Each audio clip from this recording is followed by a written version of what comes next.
Okay, now I started recording. Sorry about that. Now, one word of warning. I thought I did this in the chromatin class once, and it didn't do the same thing. I'll just let you know. It didn't do the same thing as when I when I schedule the meeting with recording. So just be aware of that. That's just something. So I should have started recording before I started sharing the screen. I found doing it on the fly, I had an issue with it, but this is as good as it's going to get. Because when I initially started the entire meeting session, I paused the recording button because they're a few minutes ahead of time. So then I forgot to start it. So so then I will briefly because all of the slides before are already included in the last lecture. So I'll just briefly repeat this part about redundancy control. So there are two different measures about redundancy control, so that we want to remove the redundant reads. So you guys can see my share screen. Okay, right? Yeah. So okay. So now, so we can either calculate the non-redundant reads, non-redundant rate by dividing the number of non-redundant reads over mapped reads. In this case, when the sequencing depth is very high, the non-redundant reads might be, we might want to keep over sometimes not only more than one reads, if more than one reads are mapped to the same location, especially in the case that the reads are extremely enriched in some locations in the genome. So one may be a too stringent cutoff. So in that case, the number of locations with reads and the number of locations and the number of non-redundant reads will no longer be equal. So anyway, these two measurements are two quantities that can quantify the redundant level. So I think up to here, that's what I did mention about the redundancy control. So before I go into the discussion of the model of peak calling, I can show you the process of the data analysis. So I assume you can see my screen of the terminal, right? You can give a Okay, good. So I'm on the Rivana, and I use my Scratch storage. I think every one of you should have a Scratch space under your computing ID as a name. And I have downloaded a smaller version of the data sets that I included in the assignments. So hold on, let's see. Yeah, so let me go back to the slides.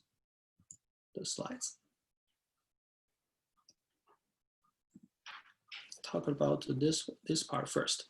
So as for this ChIP-seq for the study design, for any biological experiments, we care about control. We need to know what control it is in order to find the informative or actually find the meaningful signal from any experiment that we do. Even for a genomic experiment like ChIP-seq, we only want to have correct, appropriate control so that the information we got are meaningful. So for ChIP-seq, we've already went over all the procedure of experiments, and they are to control the background, or the goal of ChIP-seq is to identify where in the genome that the real protein-DNA interaction is by sequencing. So there are two types of background control that people usually use for ChIP-seq studies, input chromatin or an IgG as an antibody. So as for input chromatin, it's the data, the experiment is done exactly the same as a ChIP-seq experiment, with the only difference that we don't use any antibody in the process. So we simply will just chop the DNA by either sonication or or amylase or whatever digestion method, but we don't use the antibody to pull down the interesting protein DNA part. So in that case, in principle, we will get the DNA fragments randomly distributed everywhere across the entire genome. And then we follow the same procedure of getting the sequence. And in that case, in principle, we will have all the DNA fragments or sequence reads randomly distributed in the entire genome. However, in the real cases, because the sonication and all the chromatin digestion process cannot be completely uniform or equal on all different locations in the genome. In some area, especially like open, if the chromatin are more open, they may be more easily to digest it. That will yield more DNA fragments or more sequence reads. And in some other area, they may be like in the closed chromatin or heterochromatin area. This is sometimes maybe more difficult to have reads. So in that case, we'll have a lower background level. So by getting an input chromatin, it will be a good control for the background of all the sequence. Another type of control that's more frequently used in the non-genomic level biochemistry experiments is for an IgG, which is an unspecific antibody that do not specifically targeting any protein that we're interested. But the unspecific immunoprecipitation will just randomly pull down certain regions from the genome. I think it's generally believed that for a ChIP-seq experiment, for the data analysis, an input chromatin is usually a much better control than IgG, just because it doesn't have one more step of random selection of certain regions in the genome. But by getting the input chromatin, we'll get usually a better covered, higher coverage of the entire genome, where they have like to capture the background level. So it might be worth noting at this point that the control for a ChIP-seq experiment is usually different. It's a different concept than the control of your entire study. So especially when you look at other people's published data, sometimes you might be confused that what exactly they mean by the control. So by doing it, so this in a study control, in that case, it can be any control of your interested experimental study design. Like you have two different biological samples, or the biological samples are in different conditions. In that case, we'll have a control and the treatment. But ideally, in those cases, you prepare the two different biological samples. We call them as a control and treated. In both experimental sample, we need to, when do ChIP-seq experiment, we need to have the corresponding ChIP experiment plus its input chromatin control experiment. So that's another different level of control of these experiments. So by mentioning that, I want to point out that the data sets I provided include a ChIP-seq data sets and their corresponding input chromatin input as a control experiment. So currently, I already downloaded these two FASTQ data sets in this working directory. As you can check, I use in the one random directory that I'm using. So instead of submitting a job using Slurm, I will just start a interactive job. It's easy so that we can see what's going on, what happens as we have a group, so we can standard process think the CPU score is fine. T can be 2 hours. So that by starting an interactive job, the machine will put me onto one of the nodes, computing nodes, instead of staying at the head node. So I think I need to go to my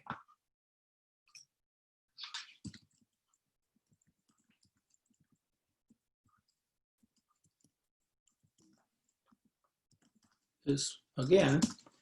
And then first step will be to look at the FastQC to do a quality control for the FastQ experiment. So we need to load the module for FastQC. And then we can simply run FastQC and followed by the file name. We can see, because this is just a subset of the full data, it's very, very fast. And after this running, we can see we generated 2 additional files in addition to that data file. So the HTML file is just a web page that you can browse later. And now we can start running the Bowtie 2. So first we will load the module.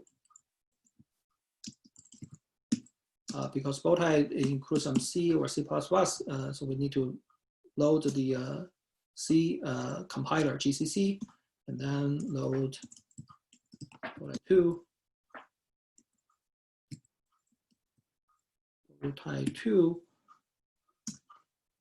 So if you simply type in the command, they will give you, in this case, they will give you all the basic instructions about how to run it. So in this case, we will, the default setting for running Bowtie 2 is that we need to include, for processes is okay, and we need to include the index file, which they pre-installed the index, the whole genome. And I've already provided that in the instruction documents. And also, I think someone also posted in the Slack page. That's very helpful. So I'll directly copy from another place about the index location. And then as this is an unpaired, or in other words, it's a single end sequencing. So the input file should be labeled as -U, because if we go back and see this here, that if this is, so here, if this is a unpaired or single end sequencing, the input argument should be -U. If this is a pair end sequencing, we need to input the two ends, data file from 2 ends, -1, -2. And then to set up the output file as, let's run the input first, and the output as a SAM file, SAM format file, input.sam. Okay, while waiting is running, let's go back to continue the this next step. So after getting the results of Bowtie, having the sequence reads, we will build up the model and to do the peak calling. So the very first step before we call peaks is that we need to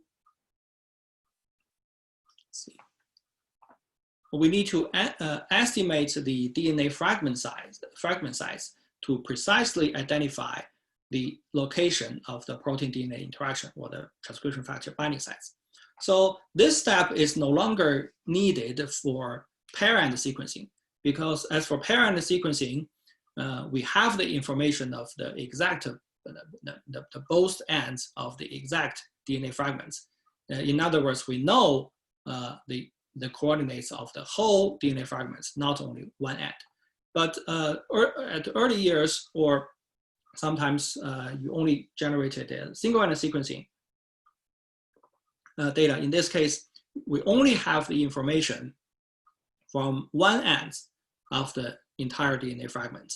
So the first step is to find what's the size of the whole DNA fragment, so that we can find this where the exact location is. So ideally, if we assume that the transcription factor is binds at the center, the closely interact with at the center of all the DNA fragments that we pull down, we can locate this. So after we identified the size of the entire DNA fragments, we can easily get the coordinates of the center location in order to better capture the protein DNA binding location, the center of the interaction is. So there are two different types of approaches to identify, to estimate the fragment size. There could be other methods. I will just mention this too. So one approach is used in MAX, as I will mention as the p-counting method. So what MAX does is that they first identify very roughly pick the genomic regions that have the highest number of sequence reads enrichment, which maybe usually just a couple of hundreds or 1,000 different peaks. So that can be identified just by identifying where in the region have the most number of peaks, the most number of sequence reads. And then they look at each of these peak region. As we know, if this is a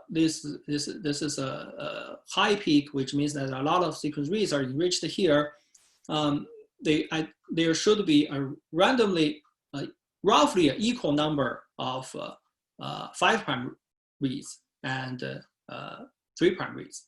So then we separate the forward reads and reverse reads and use these two groups of reads to pile up and build up, to form a peak.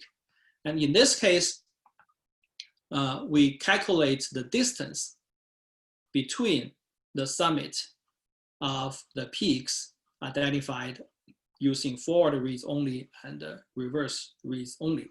And we use this distance estimated as D as the roughly as the number of, as the average size of the DNA fragments. And then in this case, we can know that the entire, that's roughly like the distance between the two summits are roughly like the DNA fragment size. And in this, this peak model is usually very useful if we have a very sharp or very high transcription factor binding size. But in case of some other marks, some other protein like histone modifications, in which we don't have very sharp or very high level of peak levels, so this type of a peak model usually can sometimes fail. So another way of estimating the total DNA fragment size is to use a cross correlation. So this is the formula equation to calculate the cross correlation. The rough idea of cross correlation is that we know if there exists a positive or a forward strand reads in some locations in the genome, then where in the genome is most likely, is highest likely that we can find another reverse strand read. So in the protein DNA interaction regions, we know that there could be a lot of DNA fragments enrichment, and we know that if there is a forward read, then most likely there will be another reverse read in a certain distance. So a cross correlation is calculated by once we see a positive read, and we can look at a certain distance, and we run slide across the entire genome to see how likely we can find a reverse read in a certain distance. And then we change this distance. We change this R to across certain different regions and to plot this cross correlation plot. So the x-axis here is the distance between the positive and the negative reads. So this means that if we observe a positive strand reads, how likely we can observe a negative strand reads at the location of x plus r. So in this case, we can identify the peak region in this cross correlation plot. That the peak region will be identified as the average fragment fragment size. So after we identify the fragment size in the single end sequencing case, we can pile up all the sequence reads for visualization. In this case, we know what the entire fragment size, how long the fragment is. We can extend all the forward strand reads to the entire length of the DNA fragments. Also extend on the reverse direction for all the 3' reads to cover the entire area, that entire DNA fragments. So then we can see we have the information of the entire DNA fragments, and we can do it simply by doing a pile up, just to pile up all the sequence reads across the genome. And then in this case, we can see the signal map like this. A simple algorithm to do the piled up is that you can have a certain number, and you can sort all the DNA fragments, know the coordinates of the start location and the end location.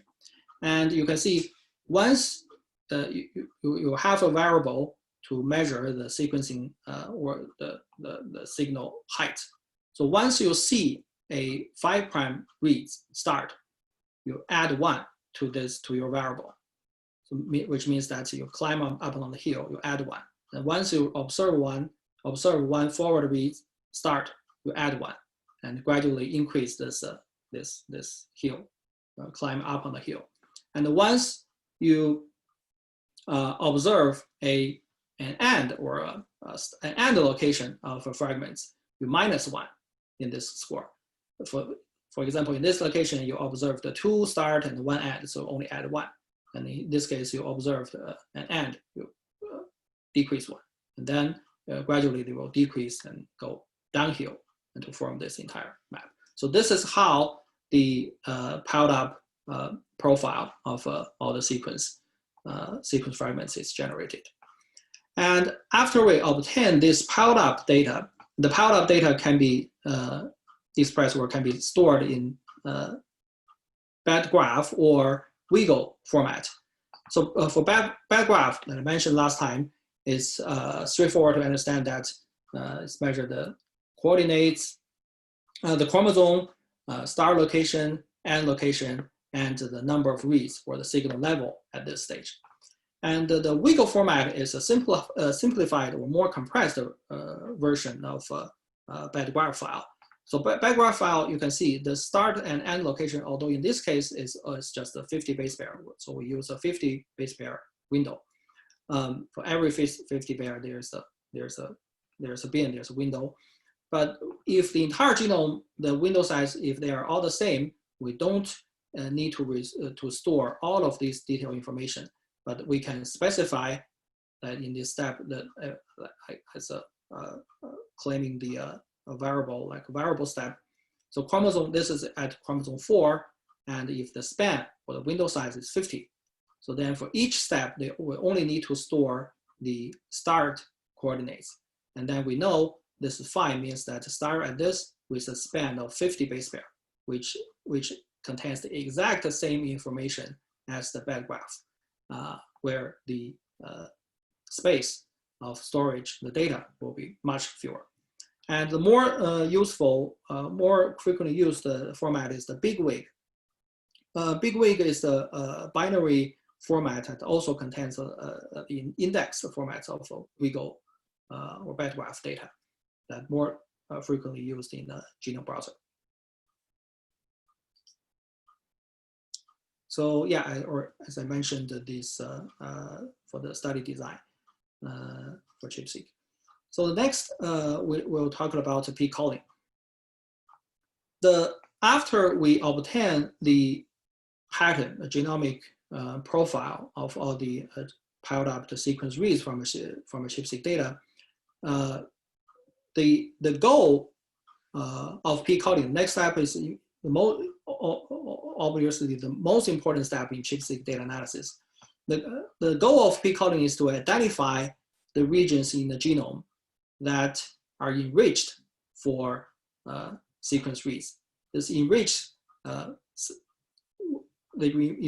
enrichment means there's a comparison to compare to the genomic background. So if all the reads are randomly distributed in the genome, there still could be some regions that have more reads than other. So we may not, so in the case that there's a real protein DNA interaction, we have to be sure that this sequence reads enrichment is much higher or statistically more significant than observed in the genomic background. And of course, we will also compare to the input chromatin as a control to have a better capture of the entire background. So this is a data set published in the Max paper, in where for each 10 kb region across the genome, they calculate the sequence reads number in the x-axis as the ChIP-seq, that's the ChIP data for a transcription factor, and the y-axis is the read number in the control, in the input control data sets.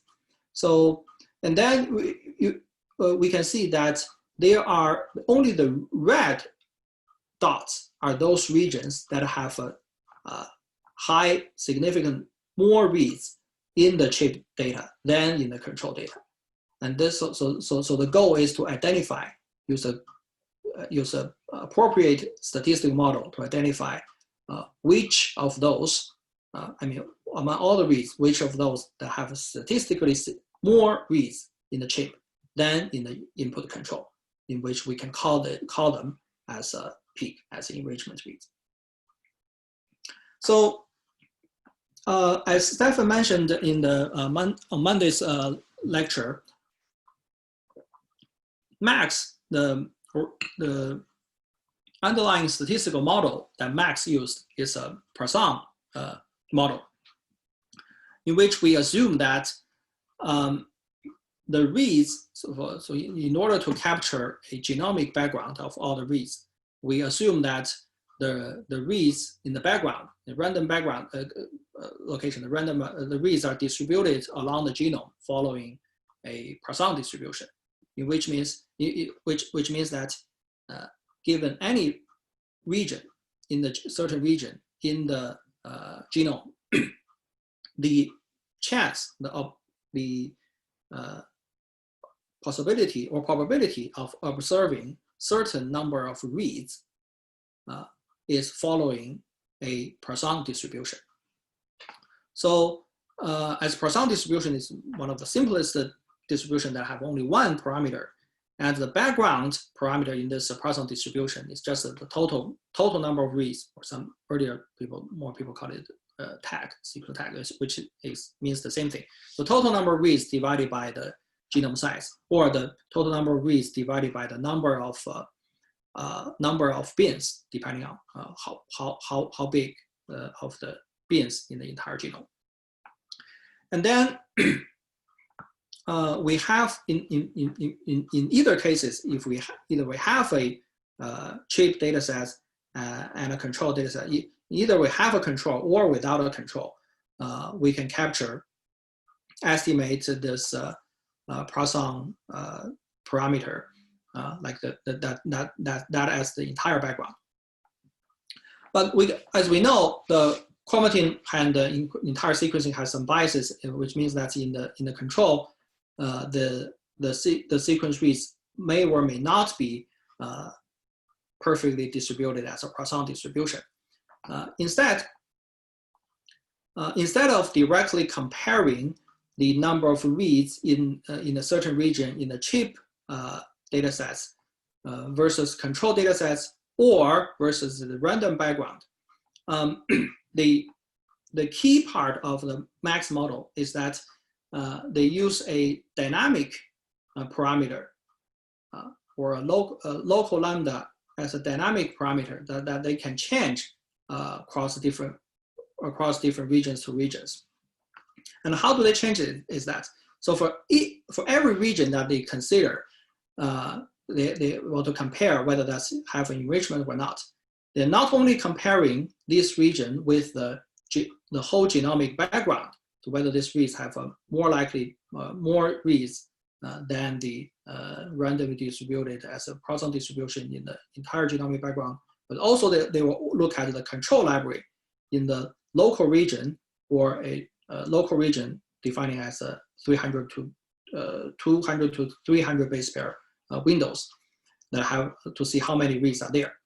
But usually in the control or input control library, the sequence reads are more randomly or more scattered, diffused, scattered across the entire genome. So in many cases, we can only observe very few reads that could be an underestimation of this background level. So in this case, when we can also look further.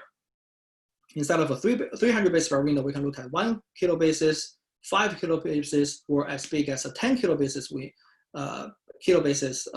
window to count the control reads, so that we can have a more stable or more trustworthy level of random level calculation.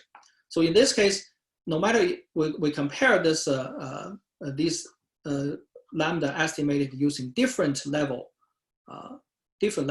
and then we use the maximum of them as the actual background to calculate the significance of each peak region.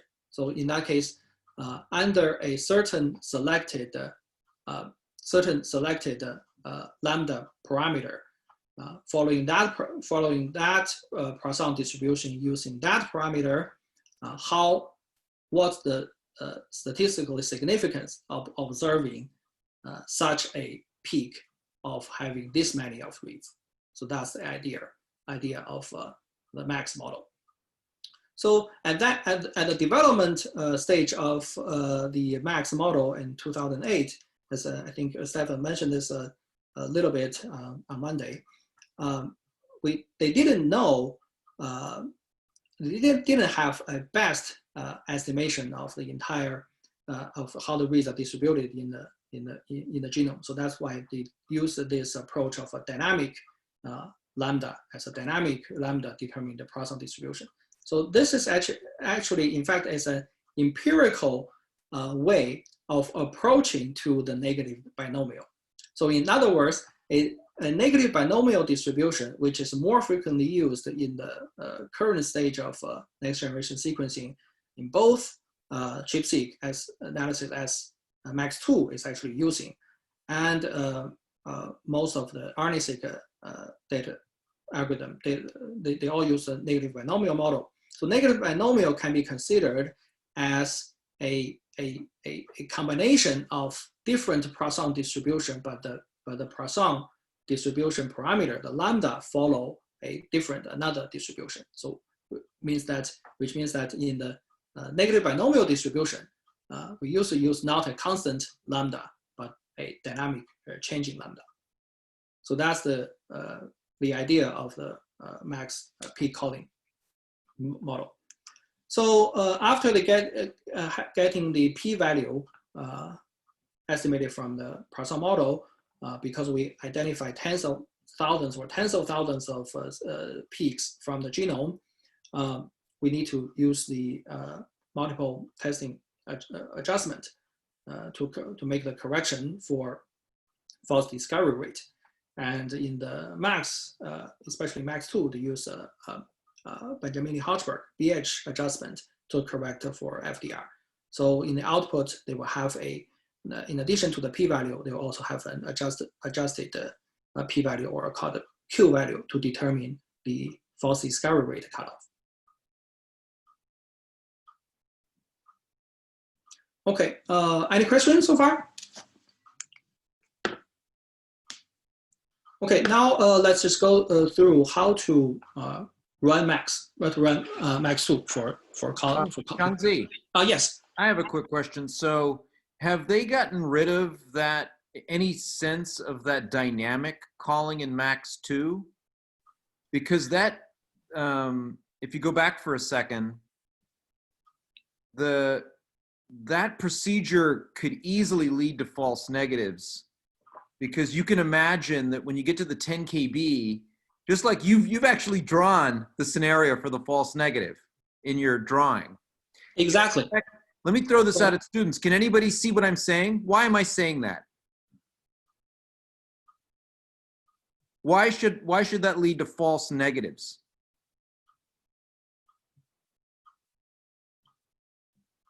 Anybody? All right, well, take a look at at Changzi's 10 kb window. So that encompasses another site. That is not pure background. But look at what dynamic local does. It takes the max without any more sophisticated checking to see if there's another possible peak. So I'm asking you this because you were kind of with them and they didn't publish anything on Max 2.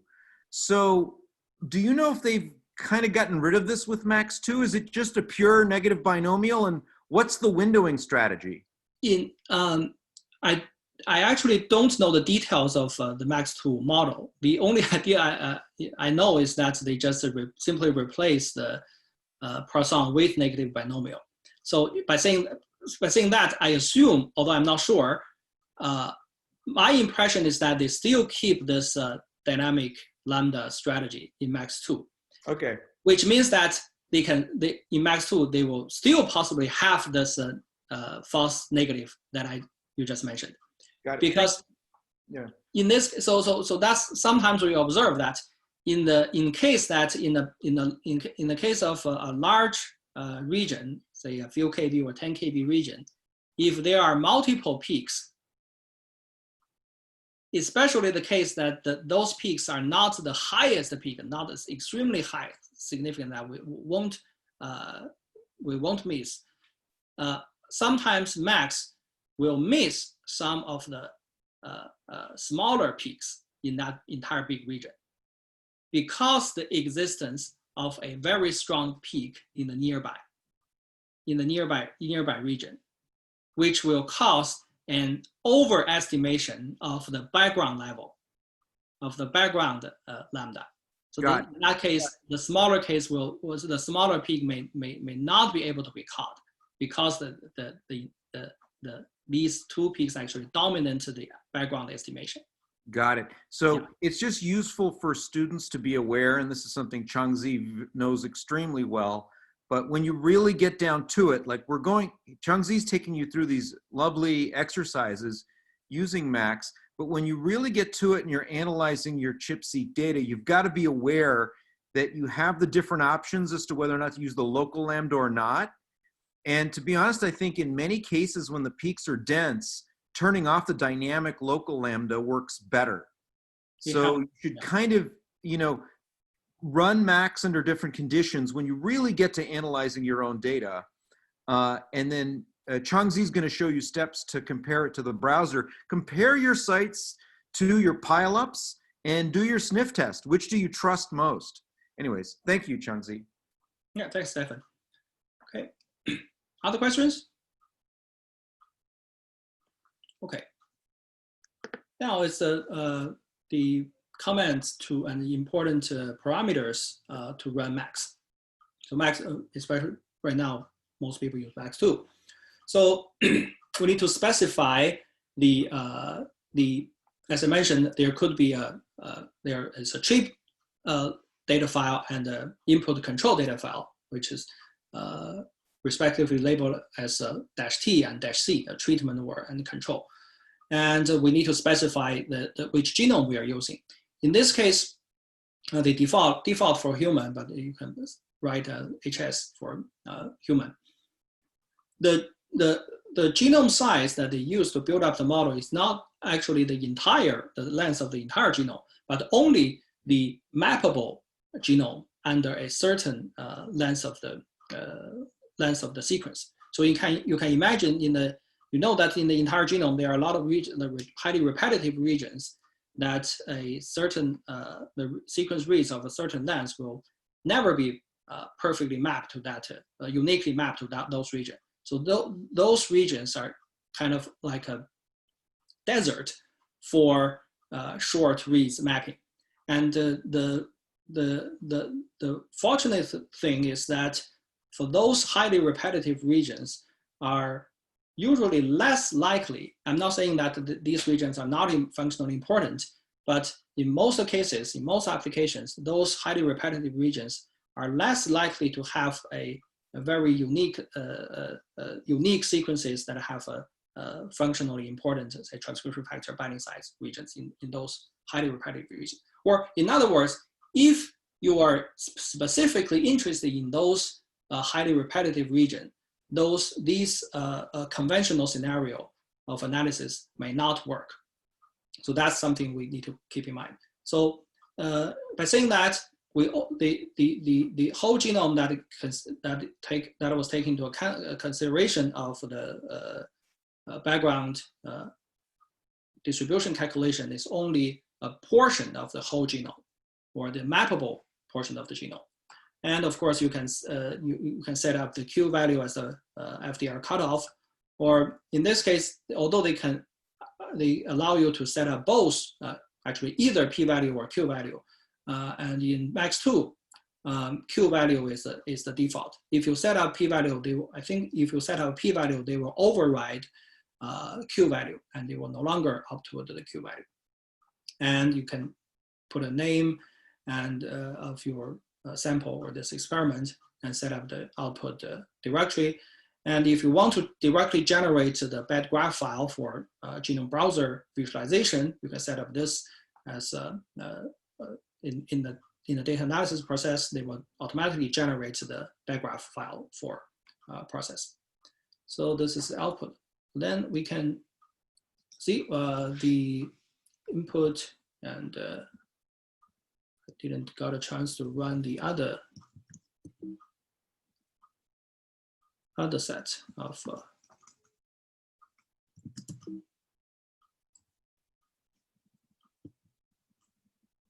type. So good thing is that they could be very fast. So I will run, I'll leave it running, and later on I will show you how to run this max command, which is also fairly straightforward. So in the output of max, especially they have a Excel format file, and on top of this Excel file, they include a lot of useful information that you can read. See this file, in the output, they tell you what version of max that you're using and what the command line in the first place that you used to generate this, and all the parameters that are being used in this analysis. So let's see whether okay, this is very small. Okay, now we have the SAM files for both. We have the SAM files for both the ChIP datasets and the input control datasets. The good thing for Max is that they can accept many different formats of input data. So that will, in this case, I will directly use the SAM as the input format. So I need to load Max2. And then I'll make my own life easy. I'll directly copy and paste the entire command.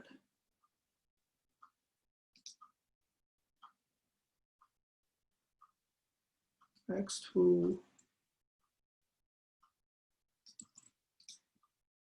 Okay, Max2 and copy is the default and most useful function in Max2.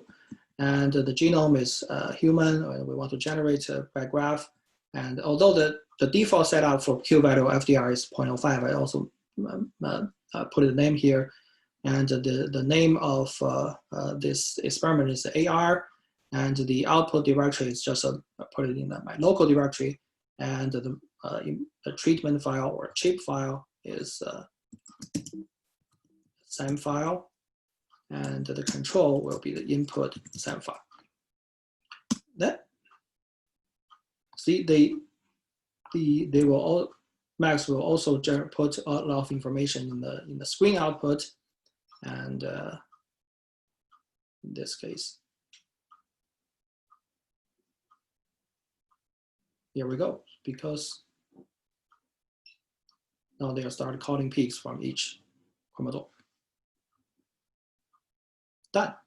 So in the real case, it will take a longer time than this because I only use subsets of all the sequence reads. So now we can see this is all the output files that Max get output. So first, it's actually an R script for you to generate the data to estimate the peak model. So they can directly generate this plot. So then the output, so then they have the output, we have the backgraph treatment and the control backgraph for browser viewing. And then the three data files are the most important one. One is the AR peaks, and XLS is an Excel file that you can open by Excel. And the narrow peak is a rich peak file, include a lot of information. And the summit only contains the summit location of all the peaks. So let me explain what they are. So here we are looking at the XLS, the Excel file. So that's the rest of this output region that they call this, the text size is determined as 51, which may or may not be correct. And they also tell you how many reads are included in the analysis. In this case, in this example, they have 19 million reads.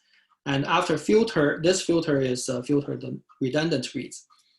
After the filtering, keeping only one copy for the redundant reads. And here, instead of calculating a non-redundant level, which I think is more intuitive, they calculate a redundant rate, which is 1 minus a non-redundant rate. So the higher the worse of this number is. And text, sorry, I didn't mention, I made it wrong that the text size is actually the sequence read length. Sequence read length is different from the D. D is the determined DNA fragment size.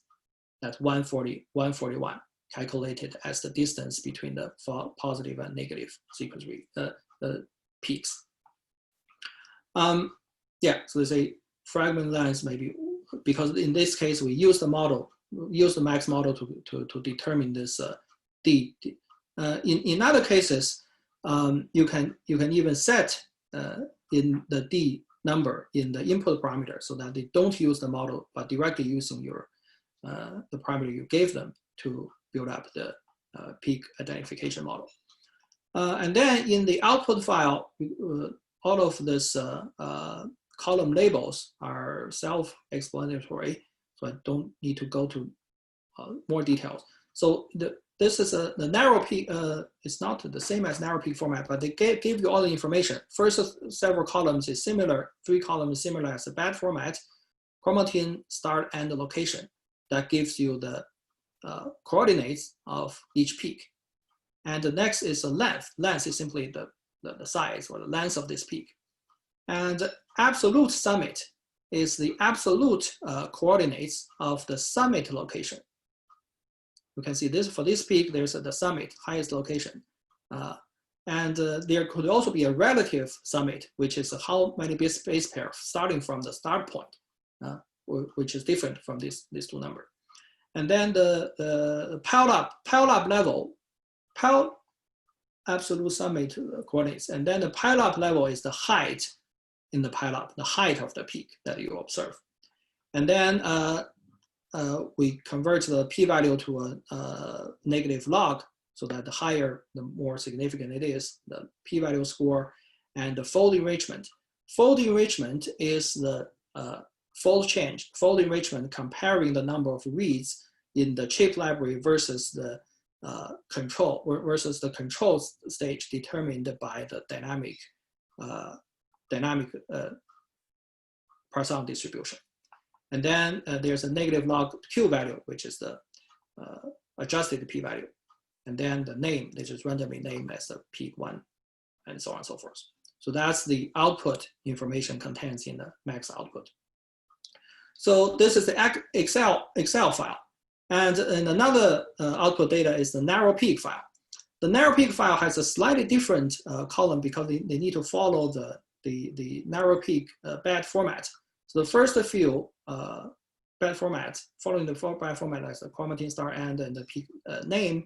And then this score, by default, the narrow peak output would be the Q value score times 10.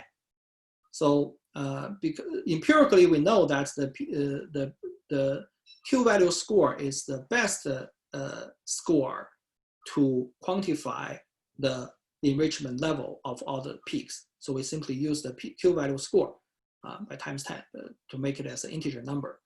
And then fold change P value score and Q value score. And here, the last column is the relative summit location, which is no longer the absolute coordinates, but it's starting from the start position. So the absolute summit coordinates is the start location plus this number. Okay, so this is the output of max. And now we'll give you more detail later about how to convert the bad graph to bigwig. And then as the output data, you can put it on the IGV genome browser. For IGV, you can you can directly download the version that run locally, nicely run local on your own computer. And this is an example of the browser view of the AR. The bigwig BW file. The bigwig file is the piled up and the narrow peak, which labels the location of where there is a peak, and they also have the name on it. Okay, then I will briefly mention a few important quality assessment for a ChIP-seq after we getting the peak calls. So first of all, is a score called the FRIP score, standing for a fraction of reads in peaks. So you can imagine, although we can sometimes identify thousands or tens of thousands of peaks from a ChIP-seq data sets, usually there are also a large number of sequence reads that are just randomly distributed in other places in the genome. So this, yeah, I should be ending in 5 minutes. So a large number of reads that are not actually in the peak region. So if we are for a transcription factor, sometimes we can only see a few percent of the reads that are within the peak regions. That is still normal. But in some cases, there are extremely low number that could tell us the quality could be not as good. And the number of peaks is also another quality control measurement. Although different transcription factors will have a different characteristic of how many binding sites can there be in the genome.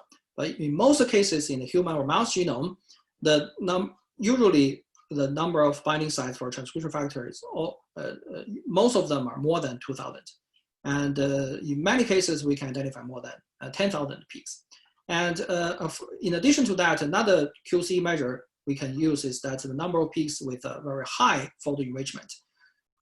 Even in the case that if they all meet the p-value or q-value cutoff, if the fold enrichment is not extremely high, they may still tell that the ChIP experiment or the specificity of the antibody is not very high enough. And sequence conservation is something one can try to measure the quality as a QC measure. So, which means that once you get all the sequence peak regions, we can look at the sequence, the conservation level of the sequence around the peak summit, by assuming that for transcription factors, their sequence-specific binding sites, their motif sites should be evolutionarily conserved. So they should have a higher conservation score. So if we see a higher conservation score, we can tell that all the peaks that are identified are likely to be a functional sites or real TF binding sites. But in some cases, they randomly look like this. They may indicate that all the peaks we identified in the genome are just junk. And another part is another QC control is the fraction of peaks within all the possible regulatory regions. And this is one approach that we use a union of all the open chromatin or DNase or taxic peak regions collected from all different cell types in the human genome. So empirically, we observe that for most of transcription, for most of ChIP-seq data that collected tens of thousands of data, over 80% of the identified peaks should be located within this union of all regulatory regions. So in some cases, if you find a peak that very few of them are overlapped with the existing known regulatory region, it may tell that the peaks may not be real. So that's for QC. And just to quickly review this entire process of ChIP-seq analysis. We start from a raw sequence reads, FASTQ format, use Bowtie2 to calculate to do the sequence read mapping, and generated the aligned reads in the format of SAM, BAM, or BAT.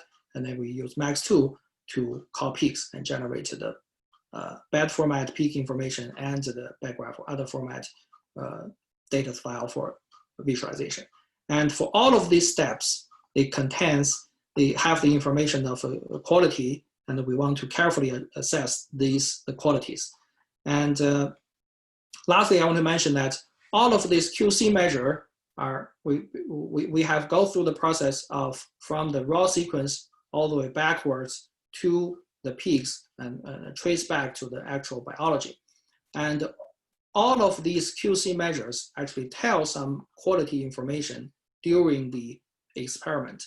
So for example, if the alignment rate, if the fast QC is not good, it means that the sequencing run didn't work well. So that's something we need to talk to the sequencing facility. And if there are high redundancy, it means that in our experimental preparation that there are high level of PCR over-amplification, which indicates that we did not have enough chromatin material in this process. And if we have too few peaks or too few peaks with a very high enrichment or low free score, that all of these could mean that the ChIP part actually didn't work well, or the antibody that we used in the experiment is not specific or not efficient enough to capture the interesting protein-DNA interaction that we want. So, okay, I'll end here for any questions?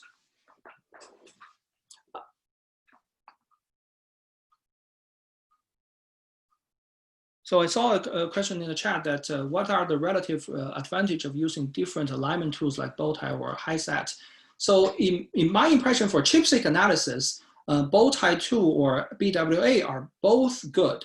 And each of them have their slightly different advantage and disadvantages. I don't think HiSat is generally being used for ChIP-seq. I thought that's more likely for RNA-seq sequence alignment. In case of RNA-seq, we need to, the sequence alignment need to take a lot of other scenarios, like because the mRNA could have the splicing scenario, in which case an entire sequence reads could be from different portion of the sequence reads could be from a different region in the genome. But as for ChIP-seq, it's very straightforward. All the reads should from the same region in the one reads, the entire reads should from an exact region in the genome. So we don't need to use those alignment tools that are specifically designed for RNA-seq.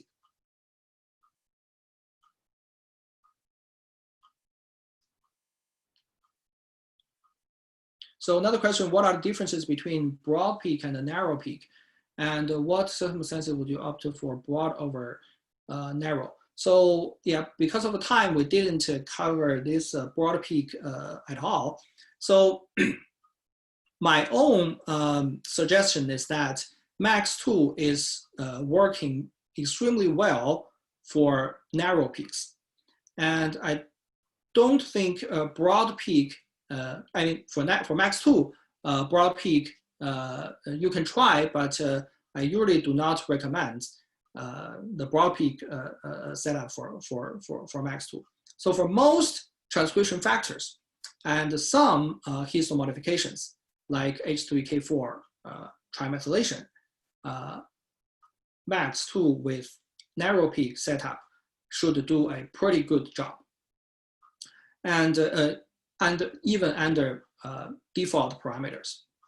And for some histone modifications, some other histone modifications that naturally they may form very broad peaks.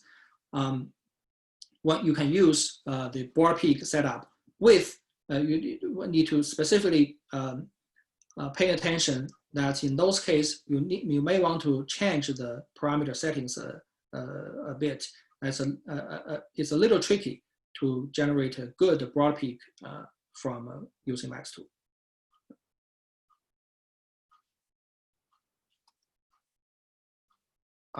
So Changzi? Yeah, yes, Evan. Yeah, so I'm gonna ask the students a very pedestrian question. So please be honest. Okay, Changzi showed you that for MAX2, you could generate some very useful files like the Excel file that you probably would want to view locally on your machine, or like say the bed graph and put it into IGV, which he's suggested downloading. Now, does everyone, I'm asking every student does everyone know how to get the data out of Ravana and onto their local machine?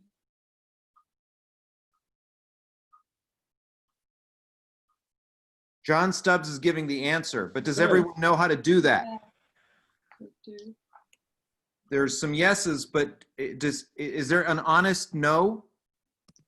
I believe there is actually a web page on the Ravana site where they explain all different ways, including globals, SCP, and other ways. Excellent, excellent. Does everyone have access to that site? Okay, good. I'm just making it clear. Okay, do let me or Stefan know if you have any difficulties in logging to Ravana or downloading the files. And perhaps you can take the time to take a look at the companion documents that I just posted on the Colab site before this lecture. But I just included some simple comments. I mean, some straightforward comments to download or to copy over these data files. I also put a copy of those data files also on Ravana. So if SCP doesn't work, you can also try directly copy over. But do let me know if you have encountered any difficulties in so there are, on the chat, there are a couple of nopes and nos. Yes. So one way of doing it, I think it was Rosa, you mentioned a nice site on Ravana. Could you put? Just looking for it, and I will post it. You don't have to find it right now, but if you could maybe put the link on Slack, or if I find it, I'll put the link on Slack. That's one way, and then also, you know, I don't know, Changzi might add it to something too. Oh, she just did it. Thank you. Slack. So is everybody on Slack? Please get on Slack. It's a useful way of, excellent, thank you.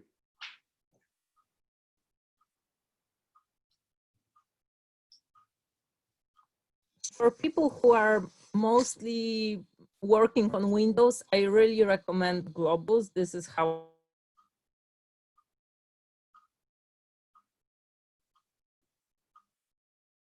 Stefan, do you have any insights? I'm really not familiar with Windows. Oh, no, don't worry. It's on this site. Oh, okay. I hate Windows. So I'm unfamiliar with Windows and I hate it. So there, I've said it. But I think, Rosa, this site includes this transfer procedure for Windows that you really like, right? Exactly. It's basically program which you download and it's everything through your VA account. Perfect. Okay. So yeah, well, we'll see. Perhaps in this case, in the Friday lectures, I may be able to introduce some web-based tools so that if you have no idea how, you don't have a good access to a server, I'll see if there is a way you can do the analysis by web interface. So yeah, I believe there are several these websites that I can do the job, but the bottleneck would be if once you want to upload a big file, a huge data file, it may take long depending on the network efficiency, network speed. So yeah, we'll see, and I will give you add more instruction documents about the assignments. Okay. All right, if there are no more questions, thank you very much. And we'll see you on Friday. Thanks, bye. Thanks, Gen Z. Thank you. Thank you.